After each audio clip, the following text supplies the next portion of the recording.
बिहार विधानसभा चुनाव 2025 को लेकर प्रदेश की सियासत इस समय चरम पर है। हर दल अपनी रणनीति और समीकरणों के हिसाब से कदम बढ़ा रहे हैं, लेकिन गठबंधन के भीतर भी नाराजगी अब खुलकर सामने आने लगी है। एनडीए और महागठबंधन दोनों ही खेमों में सीटों के बंटवारे को लेकर खींचतान जारी है। मंगलवार को बीजेपी ने अपने 71 उम्मीदवारों की पहली लिस्ट जारी की। वहीं जीतन राम मांझी की हम पार्टी ने भी 6 नामों का ऐलान कर दिया।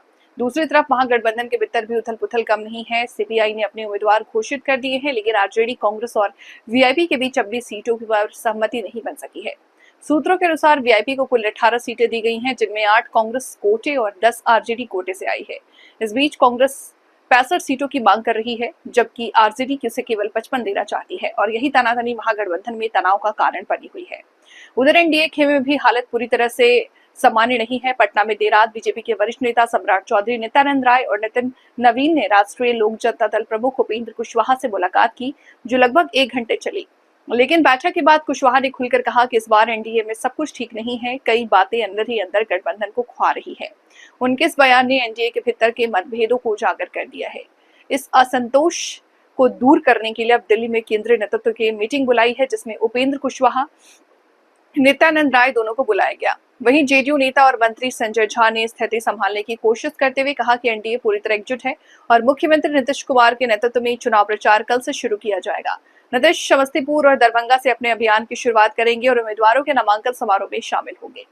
राजनीतिक बयानबाजी के इस दौर में जन स्वराज अभियान के संस्थापक प्रशांत किशोर भी सुर्खियों में हैं। उन्होंने साफ कहा है कि वे चुनाव नहीं लड़ेंगे, लेकिन अगर उनकी पार्टी जन स्वराज 150 सीटें जीतने में विफल रही तो इसे वो अपनी इस व्यक्तिगत हार मानेंगे। प्रशांत किशोर का ये बयान बताता है कि इस चुनाव को बिहार की राजनीति में एक निर्णायक मोड़ के रूप में देख सकते हैं। इस पूरे सियासी माहौल में अब केंद्रीय गृह मंत्री अमित शाह की एंट्री ने चुनावी रणनीति को और दिलचस्प बना दिया। शाह 16 अक्टूबर से पटना में 3 दिन तक कैंप करेंगे और इस दौरान जेडीयू चिराग पासवान और उपेंद्र कुशवाहा जैसे सहयोगियों से मुलाकात करेंगे। खबर है कि वह कुछ प्रत्याशियों के नामांकन में भी शामिल हो सकते हैं। 18 अक्टूबर के बाद वे कुछ दिनों के लिए दिल्ली लौटेंगे, लेकिन 22 से 25 अक्टूबर तक फिर से पटना में डेरा डालेंगे। शाह का ये दौरा इसलिए अहम माना जा रहा है क्योंकि ये खुद पूरे चुनावी अभियान की निगरानी करेंगे और ये सुनिश्चित करेंगे कि गठबंधन के भीतर की नाराजगी जनता तक फूट के रूप में न पहुंचे। बीजेपी इस बार अपनी प्रचार रणनीति को बेहद आक्रामक बनाने की तैयारी में है। पार्टी ने तय किया है कि देश के कई राज्यों के मुख्यमंत्री, उप मुख्यमंत्री और केंद्रीय मंत्री बिहार में चुनाव प्रचार के लिए उतरेंगे। यूपी के डिप्टी सीएम केशव प्रसाद मौर्य, चुनाव प्रभारी धर्मेंद्र प्रधान और सीआर पाटिल पहले ही बिहार में कैंप करने वाले हैं। इसका मकसद है कि जनता के बीच एकजुट एनडीए का संदेश जाए और विपक्ष पर बढ़त बनाई जा सके। महागठबंधन अब भी अपने अंदर के खींचतान से उबर नहीं पाया। आरजेडी और कांग्रेस के बीच सीटों को लेकर रस्साकशी जारी है, जबकि वीआईपी को मिली सीटों पर चर्चा थमने का नाम नहीं ले रहा।